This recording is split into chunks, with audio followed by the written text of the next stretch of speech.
This is me driving in what I think is one of the most bizarre places in the world. I just crossed over from Israel into the West Bank. If you look at a map of where I'm driving right now, you'll see a jumbled mess of Palestinian towns and villages, which are shown in green, and Israeli settlements, which are in blue. Many people think of this territory as Palestine, but of the 3 million people living out here, almost 20% of them are Jewish Israeli citizens. The Israelis living out here are called settlers. They live in the West Bank, but they're citizens of Israel.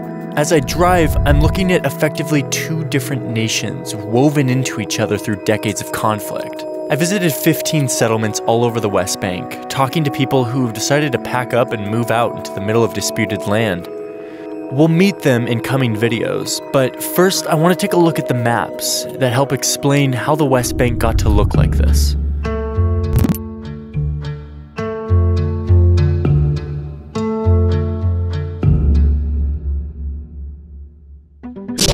So let's go back to 1948 when the map looked a lot different. Back then, all this land was controlled by Great Britain. And due to growing tensions between Jews and Arabs, the UN worked with Britain to split the land into two states. One for Jews, Israel, and another one for Arabs, Palestine. The Jews in the region accepted this plan and declared independence as the State of Israel. But the Arab states in the region saw this plan as just more European colonialism. They didn't accept the plan and instead declared war on Israel. Israel won the war, pushing well past the borders of the UN plan. During the peace negotiations, a ceasefire line was drawn in green ink. It became known as the Green Line. It wasn't necessarily a border, it was just a ceasefire line, with this being the State of Israel, and this section being controlled by Jordan, who had taken control of it during the war. The Jordanians named this newly seized land the West Bank because it was west of the Jordan River. The fragile ceasefire remained until 1967, when Israel fought another war with its Arab neighbors. Israel wasn't looking to take over land in this war, but in just 6 days of fighting, it blew past the Green Line and seized a whole swath of land, including the entire West Bank. Suddenly, Israel had a decision to make. Do they make the West Bank a part of Israel and give the 1.1 million Arabs living there Israeli citizenship and voting rights? Do they give the land back to their enemy Jordan?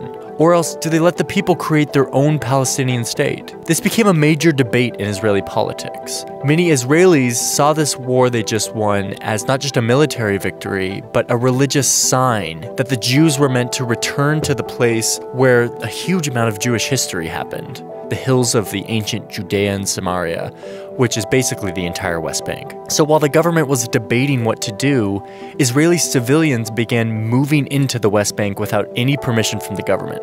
They just started setting up homes, establishing a Jewish presence in this region. Suddenly, any debate about what to do with the West Bank had to take into account the growing number of Israeli civilians that were living there. But the rest of the world did not approve of this. As the settler presence grew, the UN issued a resolution saying that the settlements had no legal validity and that they constitute a serious obstruction to achieving a comprehensive, just, and lasting peace in the Middle East. They were basically saying that this settler activity was totally illegal. Two different narratives emerged here. One said that Jewish civilians were moving on to mostly empty plots of land that they had captured in a war, and that had deep historical and spiritual significance to them. The other side, which is the side that most of the world took, said that these settlers were colonizing land to expand their nation. In spite of international condemnation, the number of settlers in the West Bank grew. Over the next few decades, more and more factions of the Israeli government began to support the settler movement, allocating public resources and granting permits for building. The Israeli Housing Ministry and military began developing plans on how to develop the West Bank.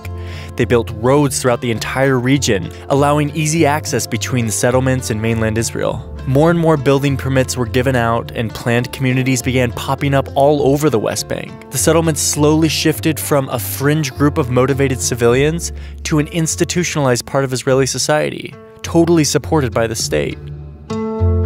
Here are the Palestinian towns in the West Bank. Watch how the settlements weave throughout these Palestinian towns. Palestinians didn't like this encroachment. They began protesting, often with extreme violence. Between the violence and the condemnations from the international community of the settlements, the situation became unsustainable.